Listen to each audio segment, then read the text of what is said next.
Good morning to all students. Today we will discuss our 8th lesson of Indian economics, human capital formation in India. Now, first point, human capital refers to the stock of skill, ability, expertise, education and knowledge in a nation at a point of time. Now you are clear that what do we mean by human capital? Human capital refers to the stock of skill, ability, expertise, education and knowledge in a nation at a point of time. एक समय पर एक देश के अंदर की जो population है, ह्यूमन बींग्स हैं, कितनी स्किल है, एबिलिटी है, एक्सपर्ट्स कितने हैं, एजुकेशन कितनी है और उनके पास नॉलेज कितना है, that is called human capital. Now there is second point, physical capital. What do we mean by physical capital? Physical capital refers to assets which themselves have been manufactured and are used for productions of other goods and services. Physical capital क्या होती है? Physical capital होती है assets, जो हमारे पास wealth होती है, पैसा, जमीन एटसेट्रा. ठीक है. Physical capital refers to assets which themselves have been manufactured, जो खुद बनानी पड़ती है, and are used for production of other goods and services, और दूसरी वस्तुओं और सेवाओं के प्रोडक्शन में हेल्प करती हैं. That is called physical capital. Now difference between physical capital and human capital. Physical capital क्या होती है? जैसे आपकी पैसा है, जमीन है, प्लाट्स है, मशीनरी है, ठीक है, वो चीज़ें होती हैं फिजिकल कैपिटल. और एक साइड है human capital. It is tangible. Tangible का मतलब इसको टच किया जा सकता है, देखा जा सकता है. Human capital can't be touch. उसको जो स्किल है आपकी, उसको टच नहीं किया जा सकता, उसको सिर्फ महसूस किया जा सकता है. Second, it is separable from its owner. जो फिजिकल कैपिटल है इसको अलग किया जा सकता है इसके ओनर से, but human capital can't be separated from its owners. इसके ओनर से अलग नहीं किया जा सकता क्योंकि ये ओनर की स्किल्स है. Then third point, it is perfectly mobile between the countries. इसको मोबिलिटी होती है, मूवमेंट, इसकी मूवमेंट पूरे देश में की जा सकती है. It is its mobility is restricted by nationality and culture. इसको कल्चर और नेशनलिटी से अलग करना डिफिकल्ट हो जाता है. जो देश के नागरिक हैं उनके अंदर जो स्किल है, एक्सपर्टीज है, नॉलेज है, उनको अलग नहीं किया जा सकता.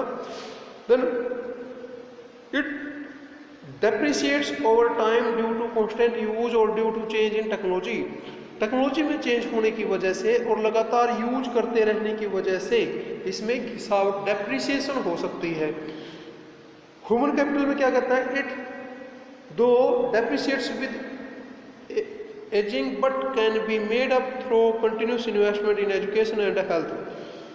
इसमें भी टेक्नोलॉजी की वजह से कमी हो सकती है, डेप्रिसिएशन हो सकती है, but due to education and health facility it can be continued increasing.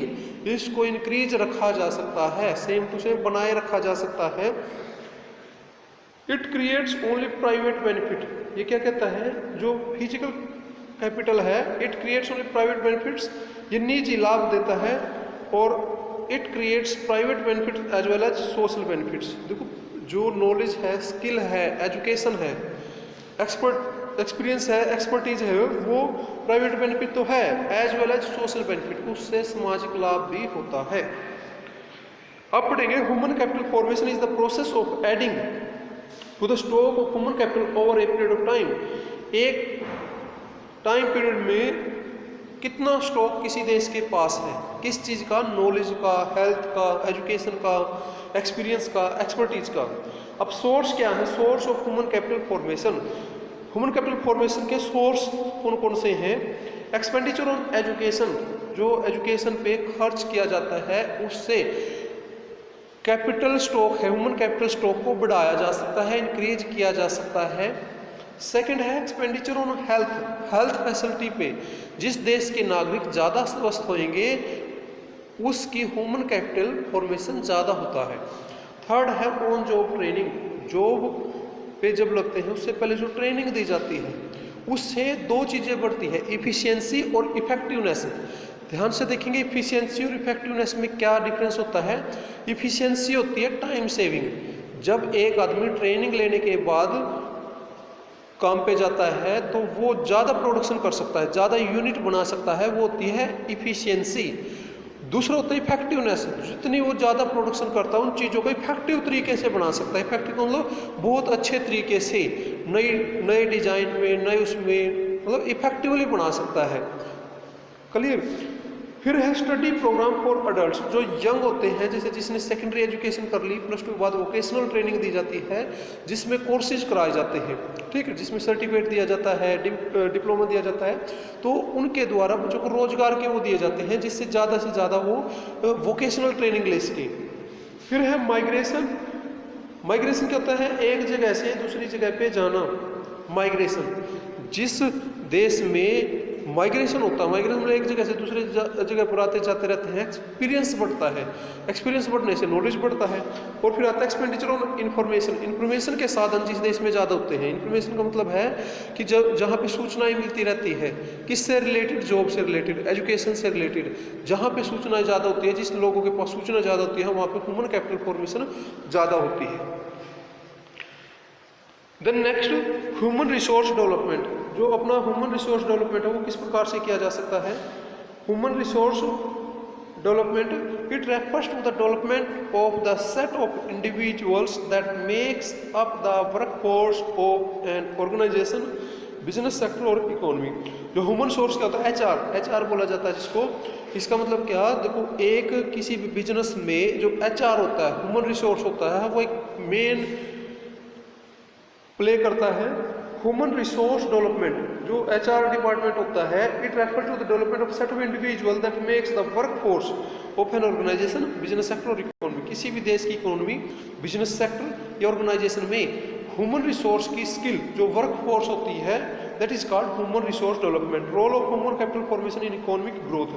किसी भी देश की इकोनॉमिक ग्रोथ के लिए, आर्थिक विकास के लिए, आर्थिक समृद्धि के लिए, ग्रोथ के लिए, डेवलपमेंट के लिए ह्यूमन रिसोर्स जो कैपिटल होती है या ह्यूमन कैपिटल फॉर्मेशन होती है, उसका क्या रोल होता है। इसका मतलब एक देश ऐसा है जिसमें उसके ह्यूमन रिसोर्स काफ़ी एजुकेटेड हैं, हेल्दी हैं, इंफॉर्मेशन उनके पास, माइग्रेशन की या मूवमेंट होती है ज़्यादा, ठीक है, तो नॉलेज ज़्यादा है। तो एक देश वो है, एक देश में जिसमें कमी पाई जाती है। उन दोनों में क्या डिफरेंस होता है, ये कहता है रेजिज प्रोडक्शन। जिस देश में ह्यूमन कैपिटल फॉर्मेशन ज़्यादा होता है, उस देश में प्रोडक्शन ज़्यादा बढ़ता है। रेज का मतलब बढ़ना, ठीक है, प्रोडक्शन ज़्यादा बढ़ता है। Change in emotional and physical environment of growth. जो ग्रोथ के लिए अपने इमोशनल और फिजिकल एनवायरनमेंट चाहिए, वो ज़्यादा होता है। ज़्यादा का मतलब क्या है कि एक एजुकेटेड आदमी जिसके पास नॉलेज होता है, स्किल होती है, उसके एनवायरनमेंट में और दूसरे जिनके पास ये चीज़ें नहीं हैं, उनमें डिफरेंस होता है। किस चीज़ का डिफरेंस होता है, emotional and physical environment. Improve quality of life. जो क्वालिटी ऑफ लाइफ है, एक एजुकेटेड आदमी की लाइफ है, एक अनएजुकेटेड आदमी की लाइफ है, वो डिफरेंस क्रिएट करता है। या जो उसका रोल होता है किसी भी देश की आर्थिक समृद्धि के लिए, इम्प्रूव क्वालिटी ऑफ लाइफ, उसकी जो लाइफ की क्वालिटी है या लाइफ स्टैंडर्ड है उसका, उसमें इंक्रीज होता है। रेज इज लाइफ एक्सपेक्टेंसी, जीवन प्रत्याशा, एक आदमी कितने लंबे समय तक जीवित रह सकता है, उसको इंक्रीज करता है। इनोवेटिव स्किल, एक एजुकेटेड है, उसको जॉब ट्रेनिंग दी जाती है, एक्सपीरियंस होता है, एक्सपर्टीज होती है, तो वो इनोवेटिव स्किल होती है, नई नई चीज़ों को खोजने की, नई टेक्नोलॉजी लाने की, वो स्किल्स बढ़ती है।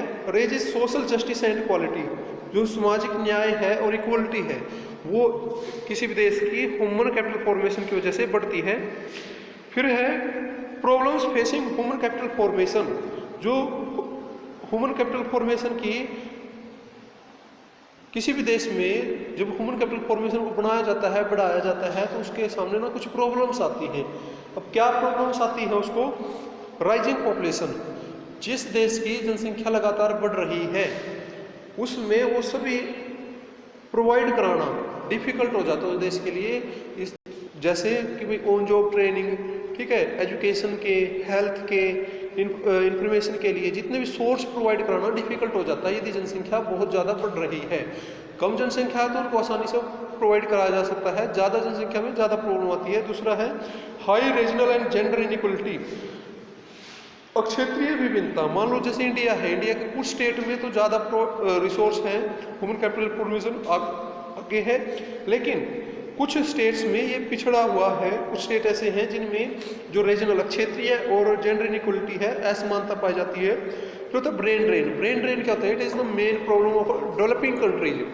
जो डेवलपिंग कंट्रीज हैं इंडिया जैसे इंडिया, श्रीलंका, जो डेवलपिंग कंट्रीज हैं, इनमें क्या प्रॉब्लम आती है? जैसे ही कोई व्यक्ति ह्यूमन कैपिटल फॉर्मेशन में चेंज हो जाता है तो वो क्या करता है? डेवलप्ड कंट्रीज में सेटल हो जाता है और अपना बेनिफिट होता है, जो उसकी माइंड पावर होती है, जो उसकी नॉलेज है, स्किल है, वो दूसरे देश यूज करते हैं। ये होता है ब्रेन ड्रेन। इसका मतलब क्या कि अपने जितने भी एक्सपर्ट्स होते हैं, डॉक्टर हैं, इंजीनियर हैं, वो यहाँ पे फैसिलिटी कम होने की वजह से दूसरे देशों में सेटल हो जाते हैं, जिससे उनकी प्रतिभा का लाभ उन देशों को प्रोवाइड होता है जिस देश में वो जॉब कर रहे होते हैं। फिर आता है इनसफिशिएंट मैन पावर प्लानिंग। अपने देश में जैसे जो डेवलपिंग कंट्रीज इंडिया जैसे देशों में मैन पावर प्लानिंग नहीं की जाती कि कितने बच्चों ने कौन सी स्ट्रीम से किया है, आगे किस कोर्स में जाएंगे, आगे कितने लोगों के लिए जॉब प्रोवाइड होएगी, मैन पावर प्लानिंग नहीं होती। नेक्स्ट है insufficient on job training in agriculture. Agriculture में कोई जॉब ट्रेनिंग नहीं दी जाती। देखो जॉब ट्रेनिंग क्या होती है कि यदि किसानों के लिए जो क्लास लगाई जाए 6 महीने की, 1 साल की, उसमें ये बताया जाता है किस तरीके से बीज को बोना है, ज़्यादा फसल किस तरीके से हो सकती है, कौन कौन से इंस्ट्रूमेंट्स यूज करने चाहिए, कौन कौन से मेथड्स हैं जिनके द्वारा ज़्यादा फसल या क्रॉप्स की जा सकती है, उसकी कमी है। हाई पॉवर्टी लेवल्स, जो अपना देश है उसमें पॉवर्टी का लेवल्स बहुत ज़्यादा है, गरीबी है, जिसकी वजह से वो इंस्ट्रूमेंट्स नहीं खरीद पाते। एक अच्छी फैसिलिटी का मतलब है जो हेल्थ फैसिलिटी है, एजुकेशन फैसिलिटी है, स्किल्स, ठीक है, जो हुनर सीखा जाता है उसमें कमी रह जाती है। लो एकेडमिक स्टैंडर्ड्स, जो अपना एकेडमिक स्टैंडर्ड्स होता है वो बहुत लो किस्म का मतलब कमी है, ठीक है, उसका स्टैंडर्ड बहुत कम है, जिसमें प्रैक्टिकल्स की कमी पाई जाती है। जब भी जैसे जो टेक्निकल प्रोग्राम होते हैं उसमें मशीनों की कमी पाई जाती है, जिससे अपना जो स्टैंडर्ड है एकेडमिक वो कम रह जाता है। अब आता है एजुकेशन, जो मेन कंपोनेंट्स है इसका ह्यूमन कैपिटल फॉर्मेशन बनाने का। जो एजुकेशन जो मेन कंपोनेंट्स है इसमें क्या है? It implies the process of teaching, training and learning specially in schools, college to improve knowledge and develop skills. Education क्या होता है? एक ऐसी प्रोसेस है, टीचिंग की एक ऐसी प्रोसेस है जिसमें बच्चों को सिखाया जाता है, टीचिंग कराई जाती है, ट्रेनिंग दी जाती है, और specially in schools and college to improve the knowledge and develop skill. उसकी स्किल जो हुनर है, उसके पास जो नॉलेज है, उसको उसके ज्ञान को बढ़ाने के लिए स्कूल और कॉलेज में जो शिक्षा दी जाती है, जो ट्रेनिंग दी जाती है, that is called education. Importance and objective of education. अब एजुकेशन क्यों दी जाती है? यदि एजुकेशन ना दी जाए तो क्या डिफरेंस होता है, या एजुकेशन से क्या क्या बेनिफिट होते हैं? फर्स्ट पॉइंट है एजुकेशन प्रोड्यूस गुड सिटीजन। जो एजुकेटेड पर्सन होते हैं वो गुड सिटीजन होते हैं, अच्छे नागरिक होते हैं, उनको रूल रेगुलेशन का पता होता है, उनको सोसाइटी का नॉलेज होता है किस तरीके से रहना है समाज में। दूसरा आता है education facilitate use of resource in the country. Education facilitate use of resources in the country. जो एजुकेशन है वो देश में जितने भी रिसोर्स हैं उनका यूज करना सिखाती है कि उनके रिसोर्स को किस तरीके से यूज किया जा सकता है। डेवलप्ड साइंस एंड टेक्नोलॉजी, वो क्या करती है? साइंस एंड टेक्नोलॉजी को इंप्रूवमेंट करती है एजुकेशन। फिर आता है expends mental horizon of the people. Mental horizon मतलब मानसिक क्षमता को बढ़ाती है, सोचने की, तर्क करने की, ठीक है, उस क्षमता को बढ़ाती है लोगों के। फिर आती है promotes culture standards of the citizens. जो सांस्कृतिक स्टैंडर्ड होता है लोगों का, सिटीजन्स का, उसको प्रमोट्स करती है, बढ़ावा देती है। डेवलप्ड ह्यूमन्स पर्सनैलिटी, जो आदमी की पर्सनैलिटी होती है, बोलने का तरीका, बैठने का तरीका, कपड़े पहनने का तरीका, ठीक है, behaviour change of a good citizen. जो आदमियों की पर्सनैलिटी होती है उसको प्रमोट्स करती है, डेवलप्स करती है। अब क्या आता है? Problems relating to development of education in India. क्या क्या प्रॉब्लम फेस की जा रही है इंडिया के अंदर एजुकेशन से related? Large number of illiterates, अनपढ़ लोगों की संख्या बहुत ज़्यादा है अपने देश में। इनएडुकेट वोकेशनलाइजेशंस, मतलब एजुकेशन दी जा रही है एकेडमिकली, लेकिन सभी एजुकेशन में वोकेशनलाइजेशन नहीं हुआ। वोकेशनलाइज क्या होता है? प्रोफेशनलिज्म, जिसमें 2 साल का 1 साल का कोर्स कराया जाता है वोकेशनल से रिलेटेड, अपने व्यवसाय से संबंधित। Greater gender boys, gender boys का मतलब है जिसमें मेल और फीमेल में डिफरेंस क्रिएट किया जाता है, जिसमें कुछ प्रोफेशन ऐसे होते हैं जो मेल के लिए रिजर्व होते हैं, कुछ फीमेल्स के लिए सुरक्षित समझे जाते हैं। क्लियर? आगे है लो रूरल एक्सेस लेवल। जो ग्रामीण है, ग्रामीण लोगों की पहुंच से बाहर है। बहुत सारी चीज़ें ऐसी हैं जो गांव के लोगों से बाहर है। लो गवर्नमेंट एक्सपेंडिचर ऑन एजुकेशन, सरकार द्वारा जो एजुकेशन पे खर्च किया जाता है वो 2 या 3% टोटल जीडीपी का 3% किया जाता है, जबकि टारगेट हर साल 6 या 7 रखा जाता है। डेवलप्ड कंट्रीज में 9 to 12% of GDP is expends on education, उस पर खर्च किया जाता है। Human capital formation in India, अब इंडिया की बात करेंगे कि इंडिया में ह्यूमन कैपिटल फॉर्मेशन किस तरीके से है।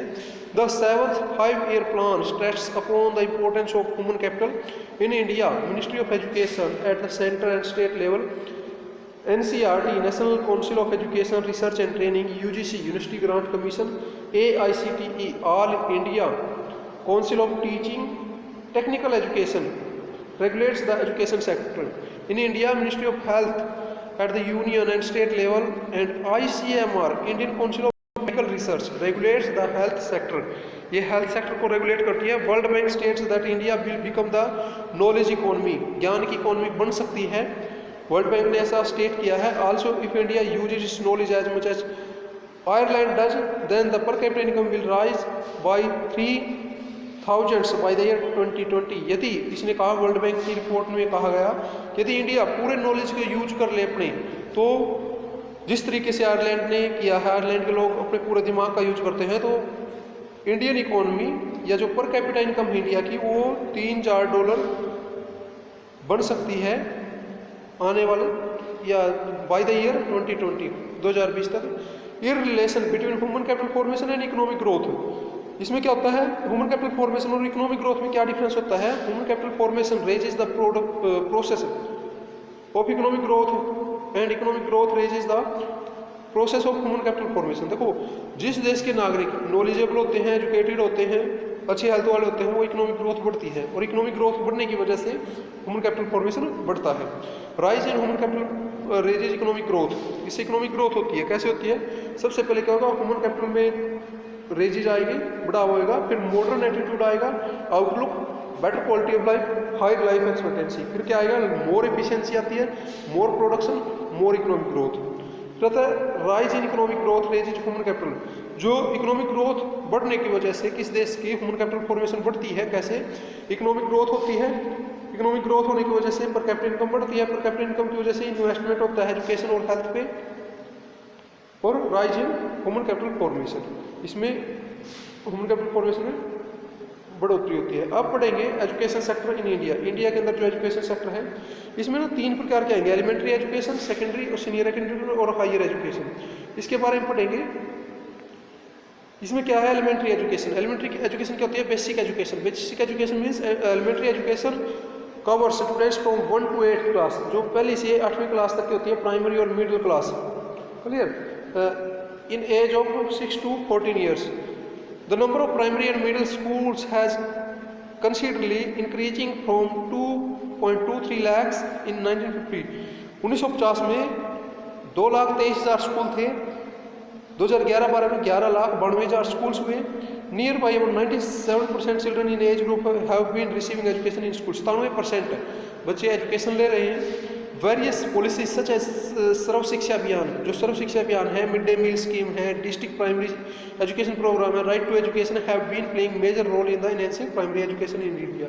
प्राइमरी एजुकेशन को बढ़ाने के लिए प्रोग्राम चलाए जा रहे हैं। Secondary and senior secondary education, secondary and senior secondary education as पर सर्वे के द्वारा पाया गया कि number of secondary and senior secondary schools are rose to 0.12 lakhs and number of students getting education at this level rose up to 482 lakhs। 482 lakh student secondary और senior secondary education ले रहे हैं। A central level Navodaya schools और Kendriya Vidyalaya are playing a vital role in promoting education in this level. इस level पे जो नवोदय विद्यालय है और केंद्रीय विद्यालय हैं, वो इंपॉर्टेंट रोल प्ले करते हैं। फिर आती है हायर एजुकेशन। हायर एजुकेशन क्या होती है, जो कॉलेज लेवल या यूनिवर्सिटी लेवल की होती है। एज पर survey in India nearby 650 university, 665 university है are imparting education at a higher level and number of colleges imparting general education 35,829, जितने 35,829। इतने जो कॉलेजेस हैं वो एजुकेशन दे रहे हैं। Number of students getting higher education is about 130 lakhs, 130 lakh बच्चे हायर एजुकेशन ले रहे हैं। In addition to its since independence, the number of institutions imparting technical and professional education has increased significantly in India, in which polytechnical institutions, engineering college, medical college, research centers like IIT, Agriculture Research Institutes, India Statistical Institutes, IIM, etc. are playing prominent roles।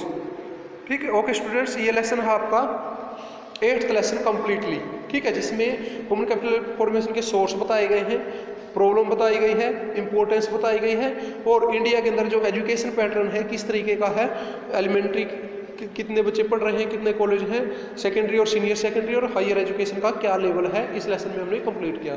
फिर भी आपको कोई भी doubt होता है, you can put a message और you can ask any time. Okay students, good day, have a nice day, thank you, that's all.